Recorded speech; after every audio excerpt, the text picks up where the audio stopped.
se vocês colocarem ou parte na Wikipedia, vai aparecer essa definição. Artefatos de interesse histórico, teológico, encontrados em um contexto não usual, que desafiam a cronologia histórica por serem muito avançados para o nível de civilização que existia na época, ou que indicam a presença humana antes que os humanos tenham reconhecidamente existido.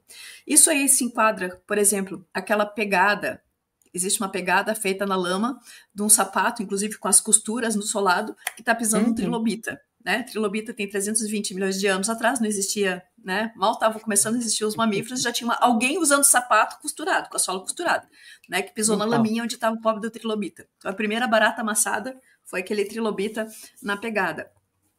E esse é só um exemplo. Né? A gente tem, por exemplo, as pedras de Ica, que mostram, esculpidos nas pedras, figuras, né, de seres humanos convivendo com dinossauros, por exemplo. E aí é muitos objetos, tá?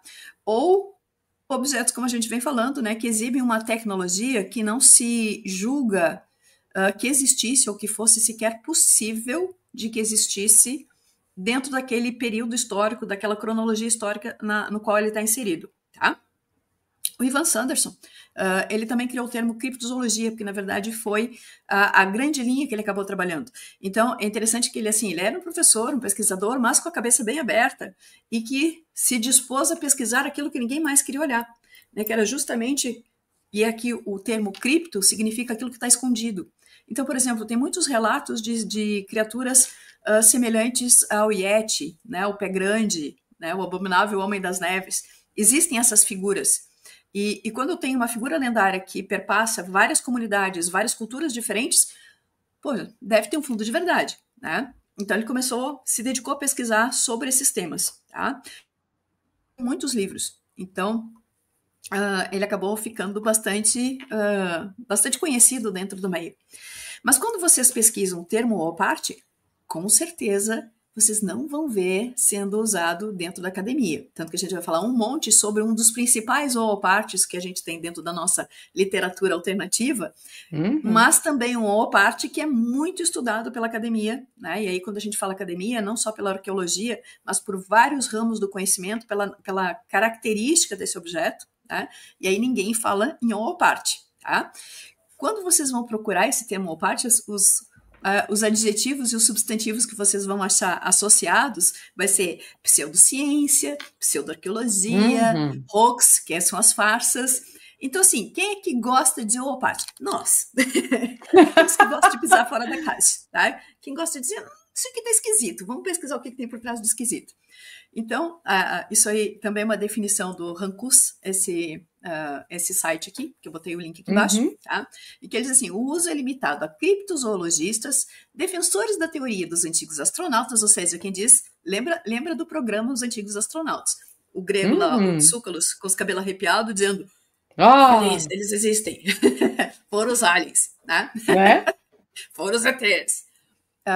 Defensores da teoria dos antigos astronautas, criacionistas da Terra jovem, e aí é o pessoal que pega o que está lá na Bíblia, né, nos textos sagrados judaicos cristãos, e olham ao pé da letra que diz que se é 5.000 anos, 6.000 anos, é isso, a Terra tem 6.000 anos, porque é o que está lá na Bíblia. Então, o Gênesis diz que foi dentro daquela linha de criação, o Gênesis fala em 6.000 anos e é ponto. Então, a gente não está falando de uma Terra de 4,5 bilhões de anos, uma Terra que surgiu há 6.000 anos.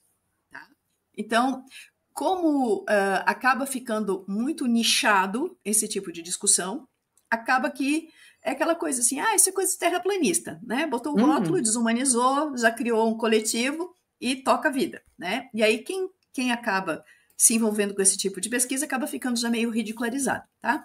Mas vamos nos colocar dentro do entusiastas do paranormal, tá? Dentro dessa linha toda eu gosto do entusiastas do paranormal. Dini, aonde tu te inscreve? Pois é, né?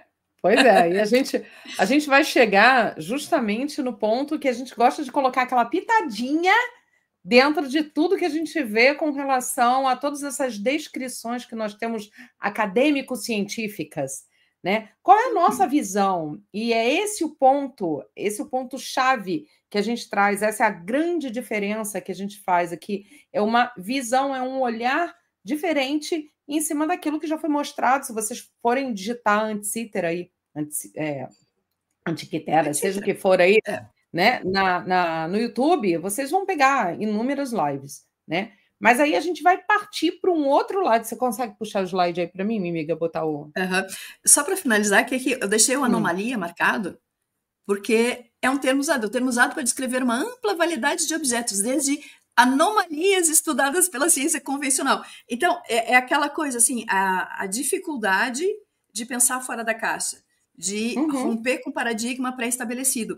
E o modelo científico, ele reforça a manutenção do paradigma prévio, né? Porque tudo que vai ser publicado tem que ser revisado pelos pares, tudo aquilo que quebra a narrativa vai ser aceito para publicação e fica tudo realmente fora da novidade científica. Então, demora muito, dentro desse sistema, demora muito para que esses paradigmas já estabelecidos sejam rompidos, tá?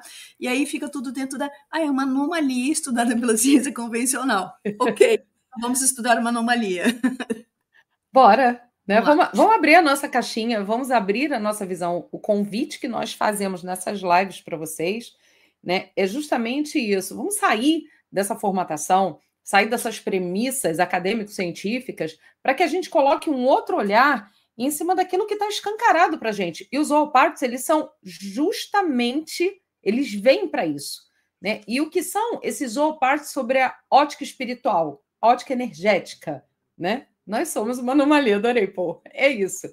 Os Zooparts, tá? Ou esses artefatos fora do lugar, como a própria designação já diz, eles são muito mais do que essas anomalias arqueológicas, tá?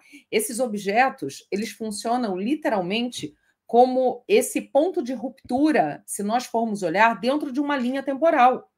Quando a gente fala de linha temporal aqui, porque eles rompem espaço-tempo, eles vêm justamente para quebrar paradigmas, né? Cada um desses objetos, chamados de Zooparts, eles funcionam como um nó de memória no tecido. É como se nós olhássemos a malha energética e a hora que você se depara com um instrumento, com um objeto desses, ele tira você da zona de conforto, marcando momentos, né, em que determinadas civilizações, dimensões, linhas evolutivas que coexistiram dentro daqui do nosso planetinha da humanidade, né, convergissem numa situação que a gente pode dizer assim, olha e pensa, reflita, mas não é com esse instrumento aqui, é usando aqui, olha com outro olhar, porque são vestígios energéticos de saltos de consciência, e muitos desses artefatos são âncoras de informação, tá? E é justamente o que a gente vai pegar aqui como uma âncora de informação para que a gente abra um leque de possibilidades sobre essa questão dos Zooparts em si e a Anticítera, que vem mais especificamente, que é o que a gente está trazendo hoje. É como se a gente olhasse, gente, por exemplo, como a gente enxerga as arcas, quando a gente fala dos salões de registros, né, que o Michael Salla já falou tanto, que nós já trouxemos aqui no canal diversas vezes, através da nossa projeção de consciência, é uma abertura de canal, né, para seres interestelares, para nós, para as nossas versões, e para mudar também o rumo da história, como a gente vem falando de Göbekli Tepe, e eu fiquei pasma, porque quantas pessoas eu fui comentar sobre isso. A gente fez uma live sobre Göbekli Tepe. O que é Göbekli Tepe? Então tá lá, com datação, carbono, e as pessoas não sabem. Então, assim, é a mesma coisa desses Zooparts. A gente vai trazer trabalho publicado na Nature, a maior revista científica do mundo. Mas não, né, gente? Não vai aparecer no Fantástico, não vai aparecer na telinha das nossas queridas mídias tradicionais. Não, porque não é interessante, porque é quebra de paradigma, né? E tudo isso emerge quando o campo coletivo da humanidade está pronto justamente para decodificar essas frequências. Então, esses assuntos é uma coisa que, Anne, a gente está vendo muito isso, né? Que está acontecendo muito engraçado, que assim, a gente pega um assunto para falar, mas a gente não está olhando o YouTube, a gente não está vendo o que as outras pessoas estão falando, e daqui a pouco vem ali várias pessoas falando daquele assunto ao mesmo tempo. Então, está na hora de realmente a gente lançar um outro olhar e ver assim, por que esses assuntos estão vindo à baila. Agora, por que nós estamos trazendo isso? Porque está mais do que na hora e passou do tempo da gente colocar esses muros para baixo. Então, eles aparecem não por acaso, mas por uma ressonância energética, na medida em que a consciência planetária está se expandindo, e se expandindo de uma forma exponencial. Passa para o próximo. Queria fazer só uma ligação. Quando eu estava olhando esse teu slide aqui, eu fiquei pensando assim, é como se a gente fizesse... Sabe o filme, Em Algum Lugar do Passado? Gente, eu amo esse filme. É um dos meus filmes. Ele pega aquela moedinha, né? E ele fica esfregando a moedinha lá de 1800 e pouco e se transporta lá para o início do século. E depois que ele está lá, ele acha no bolso a chave, né? Algum objeto do tempo dele.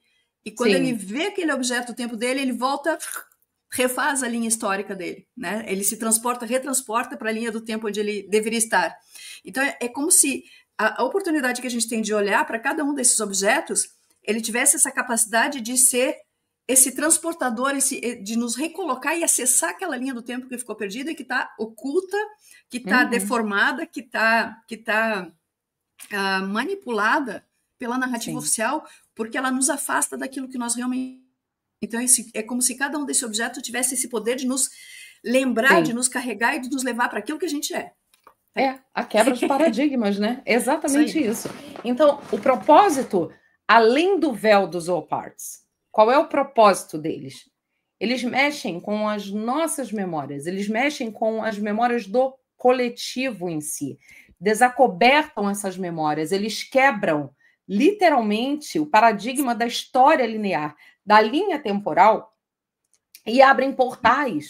Mas olha só, isso daqui eu não estou falando para vocês de uma forma figurativa, não. Abrem mesmo, porque energeticamente falando, quando a gente se depara com tais objetos, assim como a Anne está falando da moedinha, é esse movimento, é esse estalar que você vai lá e vai fazer... Opa, peraí! E é onde desce, onde baixam os véus. Baixar véu, para mim, até singelo. A gente rasga. A gente enfia a mão ali, a gente vai fazer... né? E desafiam a lógica acadêmica. Porque, vamos lá, tudo tem que ser baseado na lógica, em comprovação, né? Elaboração de hipóteses, comprovação de fatos, né? Experimentações e tananã, tananã, tananã. Na hora que você se depara com uma coisa dessas, você... Oi? Peraí, né? Fica aquele bando de cientista batendo cabeça, historiador, né? O que é? O que está acontecendo? E vai astrônomo junto, porque o negócio, né? Tem ali, o que é isso? Né? Dessa datação lá atrás. Então, testam a flexibilidade do nosso pensamento, tira a gente da zona de conforto dessa formatação, descendo todas essas crenças, e são crenças imputadas, não é de século para trás, são de milhares para trás, milhares de anos. Então, a gente vai dentro de uma reconexão, uma verdadeira reconexão do humano com a consciência cósmica. São lembretes materiais do que a Terra sempre foi e faz parte de uma grande rede. E aí, vou além. Quando a gente fala do experimento da dupla fenda, e eu estava lendo ainda agora, antes, nada por acaso, né? Falando sobre essa questão, e está saindo muita coisa com relação, inclusive, aos fótons, que eu estou aqui apaixonada, que eu estava fazendo um negócio do escudo de proteção, já botei biofótons lá. Esse comportamento da reprogramação do nosso espaço e tempo, que é o trabalho que a gente faz na projeção de consciência. Já estou me arrependendo todo. E eu estava lendo isso, a gente fazendo esse trabalho em si. Né? Então, é um fragmento de uma outra realidade vibracional que se manifesta no hoje. Para quê? Para nos lembrar. Então, esse mecanismo da máquina de Anticítera é um fragmento de tecnologia, vamos olhar como fragmento de tecnologia de consciência. É muito mais do que só um apanhado de estudo acadêmico de algo que foi encontrado lá no fundo do mar, ocasionalmente por mergulhadores.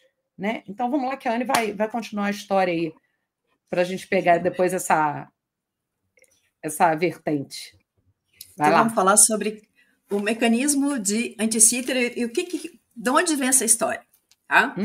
Então, como costuma acontecer, foi um achado absolutamente casual. tá? Existe uma certa controvérsia se isso aconteceu em abril de 1901 ou abril de 1900, tá? Vamos deixar 1901, mas em algumas fontes mais confiáveis fala até que foi 1900. Um navio grego de caçadores de esponjas, liderados pelo capitão Dimitris Kontos, que provinha da ilha de Simi, foi surpreendido por uma tempestade em alto mar, e para se abrigar dessa tempestade, eles entraram na Baía Norte, dessa pequena ilhazinha que se chama Antikythera, ou Anticítera, que fica localizada lá no mar, deixa eu ver se eu consigo apresentar aqui, entre a ilha de Creta, a gente está vendo uma parte da ilha de Creta, só a porção mais oriental da ilha de Creta, aqui a ilha de Anticítera, e aqui maiorzinha a ilha de Cítera, tá? Então é Anticítera porque ela está em frente a Cítera, por isso que ela está anti, tá? É só esse a pegadinha do nome. Mais para cá estaria a Siracusa, só para ter uma noção, e o resto da Grécia, tá? Muito bem. Aqui está inclusive uma foto real do barco. Agora imagine, a gente está falando de caçadores de esponjas, pescadores de esponja, mergulhadores. Em 1900, não existia cilindro de ar comprimido em 900. Então, esse povo, para mergulhar, eles usavam escafandro. Escafandro será roupa de lona, um capacetão geralmente de bronze ou de cobre, tá? Com ar atmosférico sendo bobeado lá da superfície, eles lá presinhos pela mangueira, né? Bem legal, bem simples de fazer. Como eles estavam atracados ali, naquela região daquela baía, eles resolveram, no dia seguinte, depois que a tempestade foi embora, eles resolveram mergulhar para ver se tinha esponja por ali. Não era o foco inicial, mas já que estamos aqui, né? E aí um dos mergulhadores, Elias Stadiates, né? Ele mergulhou e ele sobe apavorado, dizendo que ele viu muitos corpos de homens nus espalhados pelo fundo do mar. Aí o pessoal ainda achou assim, nossa, ele deve estar com a narcose da profundidade, porque eles tinham mergulhado bem fundo, a 43 metros, tá? Então, para essas condições, esse lugar que eles estavam mergulhando nessa profundidade era algo, assim, bastante surpreendente.